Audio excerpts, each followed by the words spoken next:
Estudiando la órbita de Marte alrededor del Sol, Johannes Kepler descubrió que su trayectoria solo se podía explicar si el planeta se desplazaba a lo largo de una elipse. Esta fue la primera de las 3 leyes de Kepler. Seguro que recordarán que Tycho Brahe tenía su sistema del universo. Y en ese sistema, la Tierra permanecía quieta en el centro, el Sol giraba alrededor de ella y todos los demás planetas giraban alrededor del Sol. Por supuesto, Tycho creía apasionadamente en su propio sistema. Y en su lecho de muerte, rogó a Johannes Kepler que utilizara aquellos nuevos datos para demostrar lo correcto de su sistema. Fue un momento conmovedor. Es imposible saber lo que pensó Kepler en aquel momento. Pero la idea de hacer lo que Tycho le había pedido nunca cruzó su mente. Kepler era copernicano hasta la médula, y tan pronto como tuvo entre sus manos los datos de Tycho, lo primero que se puso a hacer fue realizar la órbita de Marte. Pero le resultó enormemente difícil. Hiciera lo que hiciera, no conseguía adaptar la órbita de Marte a un círculo. La discrepancia entre la posición angular de Marte en el cielo y la mejor órbita circular era de 8 minutos de arco. En otras palabras, si Kepler lo hubiera intentado antes de las observaciones de Tycho, habría sido posible, pero con los nuevos datos era cosa imposible de hacer.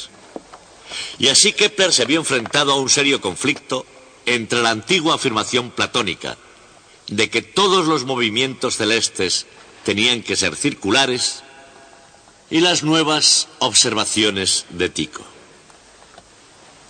Enfrentado a ese conflicto, tenía que elegir, y eligió las observaciones de Tycho. Comenzó a buscar una curva regular distinta que describiera la órbita de Marte. Tras 8 años de arduos trabajos, Kepler dio con la respuesta. Era una curva que ya se conocía hacía miles de años y que se llamaba elipse. En plan gráfico, un trozo de cuerda y 2 alfileres aclaran la sencilla elegancia de una elipse. Como la cuerda no se estira, mantiene su longitud, y la distancia total que hay desde un alfiler al lápiz y al otro alfiler es constante. Un punto se llama foco y 2 puntos, los focos. La longitud del semieje mayor es A, la del semieje menor B, y la región encerrada por la elipse tiene un área, pi AB. La distancia desde el centro a ambos focos es una fracción de A, E, A. El símbolo E representa la excentricidad. Y excentricidad, como en el contexto social del mundo, significa algo que está fuera del centro. Así, si E se reduce a 0, es decir, cuando no hay excentricidad, el resultado es una figura perfectamente redonda. Es una elipse llamada circunferencia. Pero cuando E aumenta, la elipse se vuelve cada vez más excéntrica y cada vez más achatada. Focus viene del latín chimenea y fue aplicado a la elipse por primera vez por un hombre que se hizo conocido con el nombre del matemático errante. Su nombre era Johannes Kepler. Kepler veía en el Sol la mayor chimenea del universo. Sin embargo, en su vida emocional, sobre todo cuando era niño, hubo muy poco calor. El padre de Kepler, un soldado raso, mercenario, abandonó pronto a su familia. Más tarde su madre fue procesada por ejercer artes de brujería. Lo que no se sabe es si Kepler, senior, huyó porque ella pudo haber sido una bruja. En ausencia de su padre, Johannes fue visitado constantemente por la pobreza y pese a los pretendidos hechizos de su madre, también por la enfermedad. Sus antecedentes son todo un reto a muchas de las contemporáneas nociones de herencia y medio ambiente. Aunque Johannes Kepler mostrase la destreza y curiosidad de un genio matemático, parecía un candidato muy poco probable para resolver ciertos problemas fundamentales del universo. Al comienzo de su carrera, Kepler se dedicó a la enseñanza en un colegio de Graz, cerca del río Mur, al sudeste de Austria. Pero, como muchos otros antes y después de él, encontraba la enseñanza más frustrante que gratificante. Así que se esforzó con modelos geométricos de los movimientos planetarios, pero pronto se dio cuenta de que sus datos astronómicos no eran suficientemente fidelinos.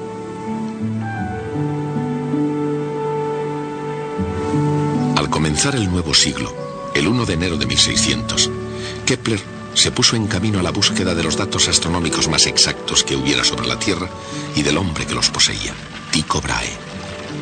Nacido en una clase social bastante despreocupada, Tycho sorprendió a la nobleza danesa por su decisión de hacer algo que mereciera la pena.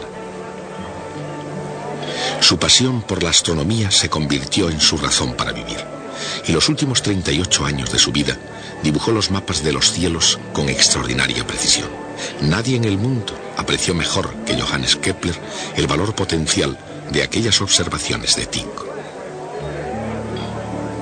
Para él, esos datos eran la llave imprescindible para abrir la puerta del universo y para revelar lo que él llamaba los secretos de los cielos.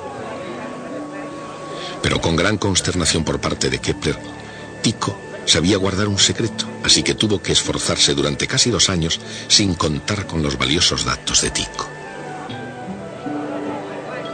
Después, el 24 de octubre de 1601, se interpuso el destino. Las palabras de un Tycho moribundo fueron: «No dejéis que parezca que he vivido en vano». La familia del danés retuvo los datos, pero Kepler se las arregló para que se hiciesen realidad los últimos deseos de Tycho. Para hacer avanzar más la ciencia que la ética, Kepler robó el material. Él, por lo demás, un matemático pequeño y bondadoso, estaba finalmente en condiciones de, según sus propias palabras, librar la batalla sobre Marte. Marte, el planeta rojo. Marte, un primitivo dios romano de la agricultura y de la guerra. Marte, poderoso y misterioso a lo largo de los años. Según el concepto del mundo antiguo, donde la Tierra estaba en el centro del universo, los planetas se movían en epiciclos. Y a veces, como en el caso de Marte, los epiciclos eran irregulares.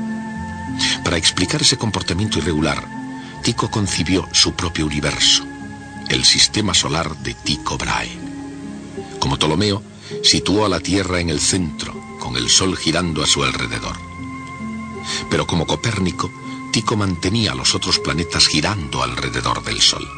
Aunque el sistema solar de Tycho se adaptaba a las apariencias más sencillamente que el de Ptolomeo, Kepler abrazó apasionadamente las opiniones de Nicolás Copérnico. Esto no fue solamente un punto de vista impopular. Galileo sería procesado en Roma por compartirlo. Era una idea extremadamente difícil de explicar científicamente. Consideremos el sistema solar de Copérnico y los problemas que presentaba Johannes Kepler. Desde el revolucionario punto de vista de Copérnico, Kepler tenía que hacer una serie de cálculos matemáticos desde un planeta que, más que ser central e inmóvil, estaba en movimiento con todos los demás planetas. Imaginemos la dificultad que tendría para intentar calcular la órbita de Marte desde una plataforma en movimiento. Una plataforma que daba vueltas alrededor de su eje y giraba en una órbita no circular, con velocidad variando constantemente y con un centro desconocido. Ese era el dilema de Kepler, y lo abordó con una fe poética en un universo lógico. ¿Nos preguntamos qué beneficio espera el pajarillo al cantar?, se preguntaba Kepler. Y en esa pregunta seguramente expresaba lo que él pensaba de su intento, para el que él había sido creado: descubrir el secreto de los cielos. Del mismo modo que algunas criaturas parecen haber sido creadas para cantar, Kepler parece haber sido creado para calcular. Y sus cálculos, que ascendieron a más de 900 páginas, eran enormemente difíciles. Su guerra sobre Marte fue un paciente cerco en el que muchas de las armas eran imperfectas y defectuosas, pero él las empleó con una brillantez sorprendente. Para hallar la posición de su plataforma móvil, por ejemplo, Kepler utilizaba observaciones de Marte cuando volvía al mismo punto de su órbita para hallar la órbita de la Tierra.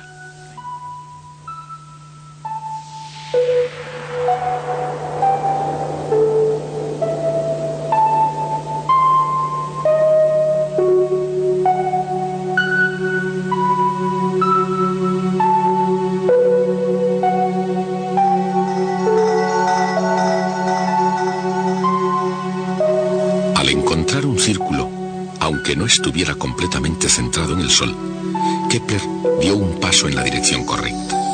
Así ahora, una vez más, abordó el problema de Marte.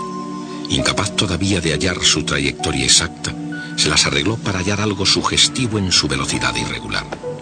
Marte se movía con más rapidez cuando estaba más cerca del Sol y más despacio cuando estaba más lejos.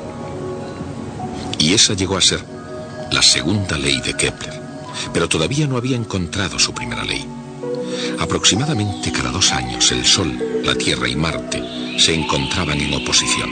Es decir, la posición de Marte es la misma vista desde la Tierra o vista desde el Sol. Con otra observación, 1 año de Marte más tarde, Kepler ya pudo triangular un punto exacto en la órbita de Marte.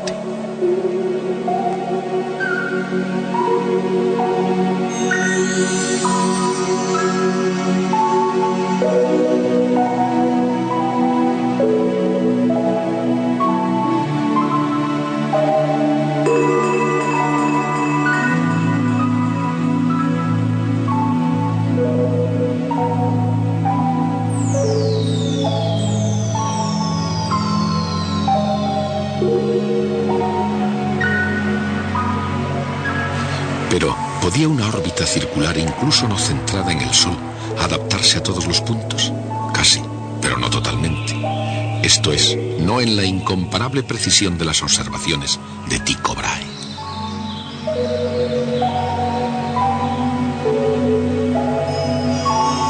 Entonces, ¿qué curva describía la órbita? La respuesta a esa pregunta reveló el secreto de los cielos.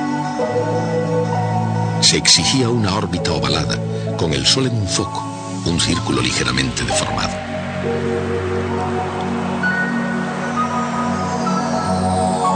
Y ese tipo de órbita era una elipse. La elipse conocida por los antiguos griegos y finalmente descubierta de nuevo en los cielos por Johannes Kepler, puede verse de cuando en cuando, justamente aquí en la Tierra. Es simplemente cuestión de contemplar las cosas en la perspectiva correcta. Cualquier círculo visto oblicuamente aparece como una elipse. Los griegos conocían la parábola y la hipérbola tan bien como la elipse.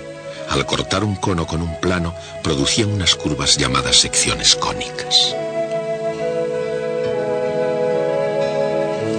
Si el plano de corte es perpendicular al eje, la sección es una circunferencia.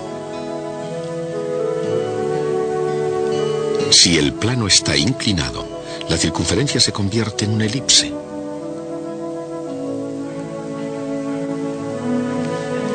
Y si se inclina suficientemente para que el plano sea paralelo a una generatriz del cono, entonces se obtiene una parábola.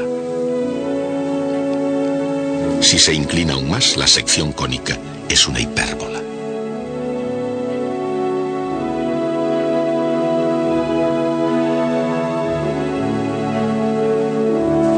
Los antiguos griegos eran notablemente habilidosos para los juegos geométricos. Unos 200 años antes de Cristo, Apolonio ganó el título de el gran geómetra por su explicación de esas notables curvas en 8 intensos volúmenes. A pesar de eso, su pluma solo había raspado la superficie de las secciones cónicas. En el año 300 después de Cristo, Papus de Alejandría encontró otro modo de describir esas curvas.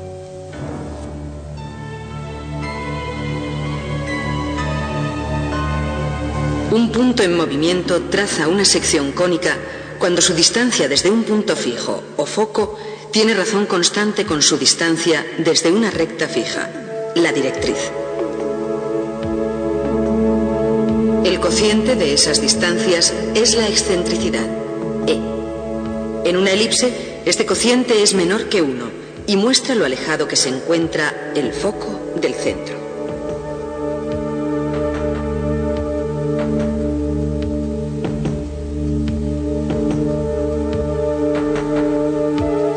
Si las dos distancias son iguales, el resultado es una parábola. Es una sección cónica con excentricidad igual a 1.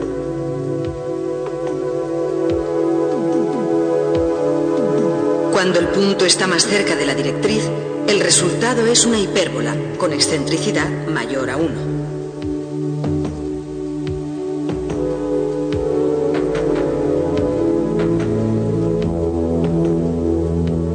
Las tres secciones cónicas comparten una propiedad común y las tres se pueden expresar por una misma ecuación algebraica, una ecuación que es útil para estudiar el movimiento planetario.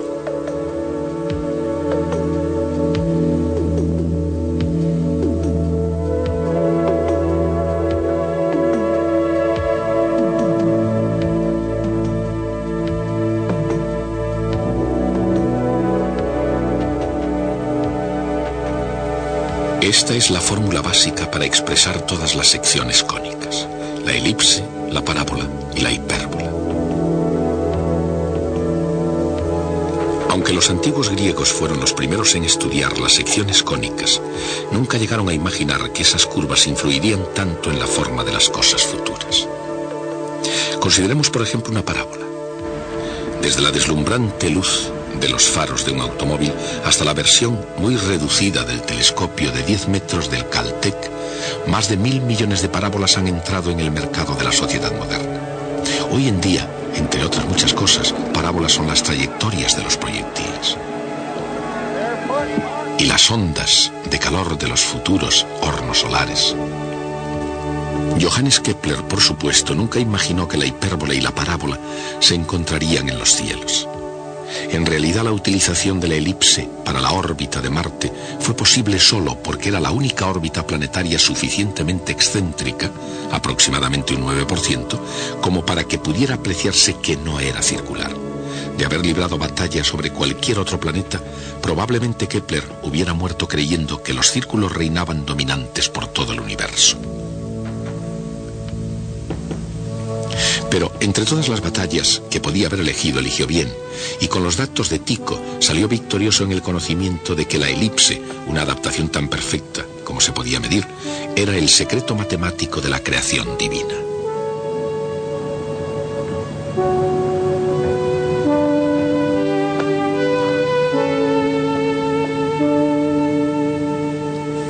Después de pasarles en revista como trofeos de la guerra sobre Marte, estos secretos se revelaron como las tres leyes de Kepler. La primera ley de Kepler establece que cada planeta se mueve en una elipse con el Sol en un foco.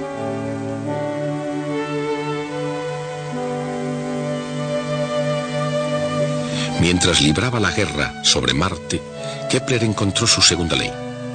Una recta desde el Sol a un planeta barre áreas iguales en tiempos iguales. Esa segunda ley de Kepler permitió cálculos asombrosamente exactos de distancias y velocidades.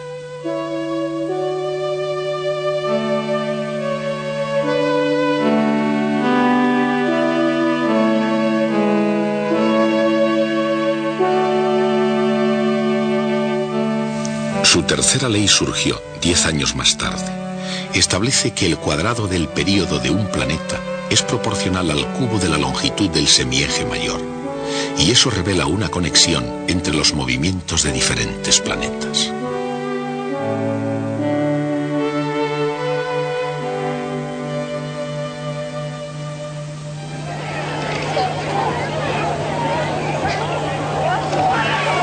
Pero en 1619, el año en que Kepler publicaba su tercera ley, él mismo se encontró luchando en medio de la guerra de los 30 años, un conflicto mucho más cercano que el planeta Marte. Los mecenas de Kepler cambiaron su interés desde la astronomía a dar muerte a sus enemigos de religión. Kepler huyó de ciudad en ciudad tratando de cobrar viejas deudas. Incluso aún en estos los peores tiempos, y quizá porque eran tan malos, algunos mecenas pagaron a Kepler por hacer mapas astrológicos. Kepler No era ni muy religioso ni político, pero tenía que mantener a una familia numerosa. Fue lo bastante astuto como para sacar provecho de la astrología, en provecho propio. Sus predicciones eran una combinación de sentido común, buena suerte y, cuando las cosas se ponían feas para la nobleza que pagaba, un poco de vaguedad poética. En su libro La armonía del mundo, Kepler escribió: ante tal plenitud de concordancia entre mi trabajo de 17 años sobre las observaciones de Brahe y mi presente estudio, al principio creí estar soñando. Su comprensión de que la elipse estaba profundamente grabada al agua fuerte en el gran dibujo del universo era mucho mayor que cualquier noble futuro que predijera en servicio de la realeza. Un caminante importunado desde el principio por el destino y las circunstancias, Johannes Kepler, finalmente desveló el misterio del movimiento planetario. Hay 5 sólidos perfectamente regulares que llegan hasta nosotros desde la antigüedad, esto es, poliedros cuyas caras planas son todas iguales. Ellos son el cubo, el tetraedro, el dodecaedro, el icosaedro y el octaedro. Kepler se dio cuenta de que si tomaba una esfera y metía dentro un cubo, una esfera dentro de este, un tetraedro dentro de esta y así sucesivamente, las 6 esferas que obtenía de esa manera mantenían entre sus respectivos radios las mismas relaciones que existen entre los radios de las órbitas de 6 planetas.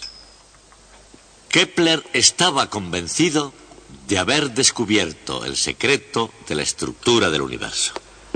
Tengo aquí el libro donde se publicó ese gran descubrimiento. Este libro se publicó en Tübingen en el año 1596 y se titula Sobre las admirables proporciones de las órbitas celestes, etc. Y el libro tiene un diagrama mostrando su modelo geométrico.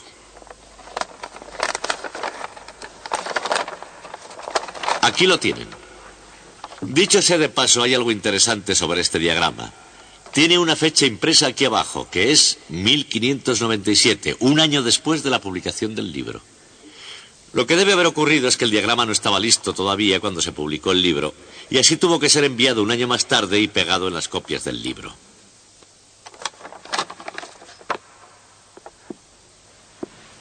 Evocando este episodio, tendemos a pensar que esa imagen de Kepler de un cielo lleno de cubos y tetraedros, etc., es curiosa y más bien ridícula.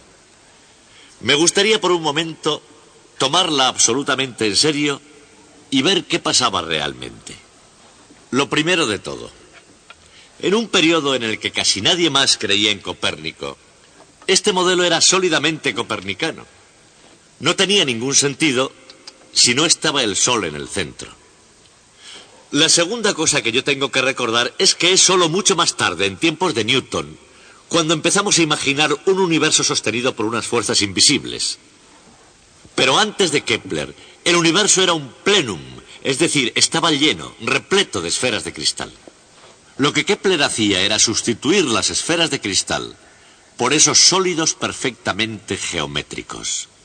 Y como pueden ver, la idea de Kepler era atrevida y acorde a la vez con la tradición científica de su tiempo. Y el tercer punto es que tuvo mucho éxito. Su cuadro explicaba las relaciones entre las órbitas de todos los planetas conocidos.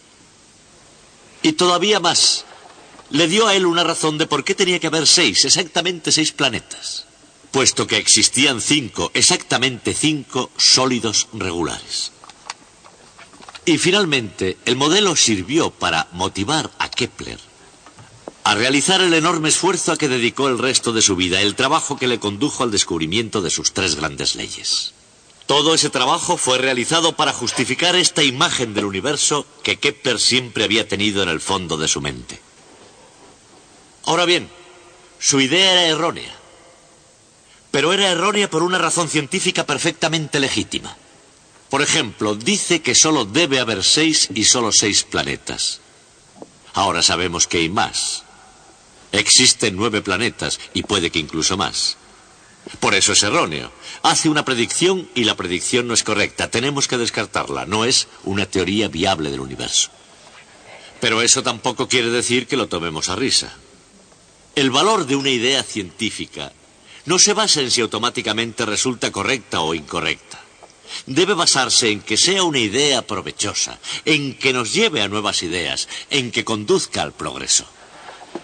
Y según ese criterio, el ridículo modelo de Kepler, que por cierto resultó automáticamente erróneo, según cualquier otro criterio razonable, debe ser mirado como una de las ideas más importantes y legítimamente científicas de toda la historia. Hasta el próximo día. Aunque no fuera correcto, el modelo geométrico de Kepler le llevó a descubrir 3 leyes que describen los cielos con precisión. Cada planeta gira en órbita alrededor del Sol en una trayectoria elíptica con el Sol en un foco. Una recta desde el Sol a un planeta barre áreas iguales en tiempos iguales. El cuadrado del período de la órbita de un planeta es proporcional al cubo de su semieje mayor. Esas son las 3 leyes de Kepler.